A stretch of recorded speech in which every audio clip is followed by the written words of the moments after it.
Sir good morning. Good morning. मुझे MBBS में admission चाहिए थी। मुझे एक्चुअली इंडिया में ही चाहिए था, लेकिन मेरा बजट वैसा नहीं हो पा रहा है और मेरे स्कोर भी कम है। तो अच्छा। नेपाल का कुछ ऑप्शन आप बता सकते हैं? देखिए, अगर आपने नीट का एग्ज़ाम दिया है और आपके स्कोर 200 से 300 के बीच में आए हैं, तो इस साल के अकॉर्डिंग आपके लिए बेस्ट ऑप्शन हो सकता है नेपाल। नेपाल इसलिए बेस्ट ऑप्शन हो सकता सर है। मेरे स्कोर अभी जो रिजल्ट आया है उसमें मेरे स्कोर 190 आ रहे हैं। हाँ, तो इसलिए मैं बता रहा हूँ कि जो अभी आपके स्कोर आए हैं, इस स्कोर पे आपके लिए बेटर ऑप्शन हो सकता है नेपाल। नेपाल इसलिए बेटर ऑप्शन हो सकता है क्योंकि अगर आप इंडिया में कॉलेज लुकआउट करेंगे तो इस स्कोर पे आपको जनरल कैटेगरी में कहीं भी कॉलेज नहीं मिलेगा। अगर कोई कॉलेज मिलता भी है, या तो मैनेजमेंट कोटे से कॉलेज मिलेगी या तो फिर एनआरआई कोटे से कॉलेज आपको मिलेगी, जिसकी बजट आपको लगभग 1 करोड़ प्लस ही जाएगी।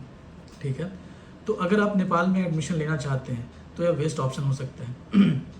वेस्ट ऑप्शन इसलिए हो सकता है क्योंकि जो नेपाल का सिलेबस करिकुलम है वो ऑलमोस्ट इंडिया के बराबर है। सेकेंड थिंग्स ये है कि वहाँ पे जो भी डिजीज स्पेक्ट्रम है वो इंडिया के बराबर ही है। इसलिए बराबर है क्योंकि वहाँ की इन्वायरमेंट और इंडिया की इन्वायरमेंट लगभग दोनों सेम है। तो इससे बेनिफिट क्या होगी आपको कि आगे जाकर आप अगर क्लिनिकल एक्सपोजर करते हैं तो वहाँ पे आपको बेनिफिट मिलेगी। ये चीज़ें हो गई। थर्ड चीज़ ये हो गई कि आपका जो बजट है, आपके बजट में आपको कॉलेज मिल जाएगा। और अक्रॉस द मिनिमम बजट क्या रहेगा नेपाल? मिनिमम बजट अगर आप हमारे थ्रू जाते हैं तो आपका मिनिमम बजट है जो 47 लाख रुपीस ट्यूशन फी रहेगा 4.5 ईयर्स का। ओके। यस। 47 में मेरा ट्यूशन फी, हॉस्टल फी सब नो, सिर्फ ट्यूशन फी 47 लाख रुपीस में आपका कंप्लीट हो जाएगा। अगर आप हॉस्टल इंक्लूड करते हैं तो ये 52 लाख रुपीस में ऑलमोस्ट आपका कंप्लीट हो जाएगा इंक्लूडिंग हॉस्टल। सर एक्चुअली मेरे पास कुछ ऐसे फ़ोन कॉल भी आ रहे थे। वो मुझे रशिया, यूक्रेन, कजाकिस्तान, इन सब का पैकेज वो मुझे 30-35, कोई 25 कह रहा था।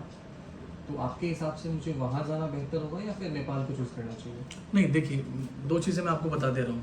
सबसे पहले एक चीज़ समझ लीजिए कि अगर आपको कोई काउंसलर अगर आपको बोल रहे हैं कि मैं रसिया में एडमिशन 30 लाख में करवा दूंगा, चलिए ठीक है, मान लेते हैं आपका एडमिशन 30 लाख रुपया में रसिया में हो गया, तो उसके अलावा जो भी एक्सपेंसेस हैं जैसे ट्रैवल एक्सपेंसेस, लिविंग एक्सपेंसेस, वो काफ़ी महंगे होते हैं कंपेरिजन टू इंडिया, जिसके वजह से वो जो आपका बजट है वो 30 लाख, तो अभी आपको लग रहा है कि 30 लाख में आपका हो जाएगा, लेकिन वहाँ पे कोर्स ड्यूरेशन है जो 1 साल ज़्यादा है, नेपाल से भी ज़्यादा और इंडिया से भी ज़्यादा है, जो चली जाती है 6 साल।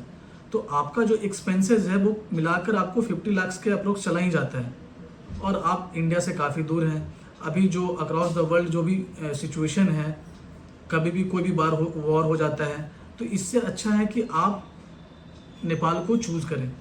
नेपाल को चूज़ करने का फ़ायदा आपको पढ़ाई में मिलेगा।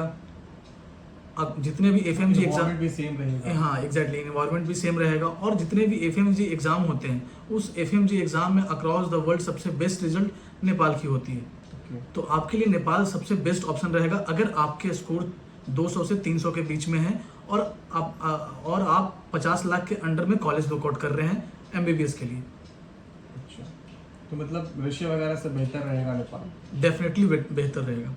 और एडमिशन का प्रोसेस क्या रहता है? एडमिशन का प्रोसेस रहता है, अगर आप नेपाल में एडमिशन लेना चाहते हैं तो सबसे पहले जिस कॉलेज में आपको एडमिशन लेना है वहाँ पे जाकर आप बुकिंग करवा सकते हैं, या आप हमारे थ्रू भी बुकिंग करवा सकते हैं। उसके बाद वहाँ की एक फॉर्म निकलती है, जैसे इंडिया में आप नीट का फॉर्म भरते हैं, नीट का एग्ज़ाम देते हैं, वैसे ही नेपाल में भी नेपाल की फॉर्म आती है। उस फॉर्म को फिल करना मैंडेटरी होता है। उसके बाद वहाँ पे काउंसलिंग होती है, और काउंसलिंग में पार्टिसिपेट करने के बाद वहाँ पे आपको कॉलेज में अलॉट होती है, जिस कॉलेज में आपकी फिर से एग्जाम नहीं देना होगा ना? नहीं, आपको एग्जाम नहीं देना होगा, लेकिन हाँ आपको वहाँ की फॉर्म फिल करके एग्जैक्टली वहाँ की आपको फॉर्म फिल करनी होगी। और ऐसा भी कुछ है क्या कि वहाँ पे 5 साल की फी जो होती है वो 3 साल या 2 साल ऐसा? हाँ, वहाँ पे एक आपको ये चीज़ है कि वहाँ पे आपको फर्स्ट ईयर फी लगभग 25 लाख रुपीज़ पे करना होगा। सब सिंपल भाषा में आप समझ लीजिए कि जो वहाँ पे 4.5 साल की फी है वो आपको 3 साल में पे करनी होगी। और वहाँ पे एडमिशन मतलब गारंटी है कि हो जाएगा? हाँ, एडमिशन हो जाएगा। एडमिशन की गारंटी है कि नेपाल में आपकी एडमिशन हो जाएगी। अच्छा, वहाँ पे तो फिर हम लोग एज अ एनआरआई काउंट होंगे, तो फिर Exactly, एडमिशन प्रोसेस कैसा रहेगा? मतलब क्या क्या डॉक्यूमेंट्स वगैरह चाहिए? एडमिशन प्रोसेस में जो डॉक्यूमेंट्स आपको इंडिया में लगते हैं वही डॉक्यूमेंट्स आपको वहाँ भी लगेंगे। तो मतलब अगर आपसे मैं पूछूं कि मेरे लिए सबसे अच्छा क्योंकि मेरा तो प्लान था इंडिया में एडमिशन लेने का, बट वो बजट हो नहीं पा रहा है जी, तो क्या मतलब आपके हिसाब से मेरे लिए नेपाल बेहतर रहेगा? डेफिनेटली बेहतर रहेगा। आप बेझिझक होकर नेपाल को ऑप्ट कर सकते हैं। आपके लिए नेपाल सबसे बेटर ऑप्शन हो सकता है। आने वाला टाइम में आपके लिए आपको लगेगा कि नहीं, ये वर्थ इट रहा है नेपाल को चूज़ करना, क्योंकि वहाँ की जो स्टडी करिकुलम है वो ऑलमोस्ट इंडिया के बराबर ही। अच्छा, तो ये कब से स्टार्ट होगा sir admission process? Admission process तो स्टार्ट होती है अभी लगभग 2 महीने लग जाएंगे। अभी तो नीट का चल रहा हाँ, है। नीट का चल रहा है। लेकिन हाँ, अगर आप इंटरेस्टेड हैं एडमिशन लेने में नेपाल में, तो जो भी आपके बजट में कॉलेज आ रहे हैं उस कॉलेज में आप बुकिंग करवा सकते हैं आप हमारे थ्रू। बुकिंग अमाउंट क्या देना होगा? Booking amount minimum amount 5 lakh rupees होती है। तो वो जो तो मुझे कॉलेज को ही देना है या फिर आपको नहीं नहीं देना नहीं है? नहीं, मुझे नहीं देना है, कॉलेज के अकाउंट में ही आपको पे करना है। ठीक है, thank you so much. Thank you. तो अभी आपने देखा हमारा 1-to-1 काउंसलिंग सेशन, कैसे एक बच्चे का इंक्वायरी था एमबीबीएस नेपाल के लिए। वो बच्चे का स्कोर काफ़ी कम था, 199 स्कोर था, और वो काफ़ी परेशान हैं कि उनको इस बार एमबीबीएस में एडमिशन होगा या नहीं होगा। तो मैंने उनको बताया कि अगर आपके 40 से लेकर 50 तक का बजट है और आप एडमिशन लेना चाहते हैं तो आपके लिए बेटर ऑप्शन क्या हो सकता है।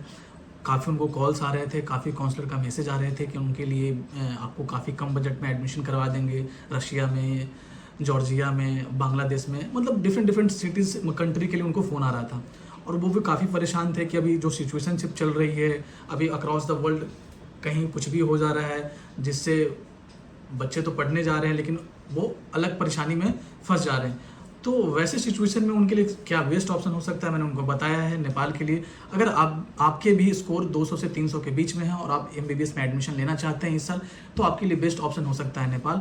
अगर आपको एमबीबीएस नेपाल से जुड़ी कोई भी जानकारी चाहिए तो आप हमसे कांटेक्ट कर सकते हैं।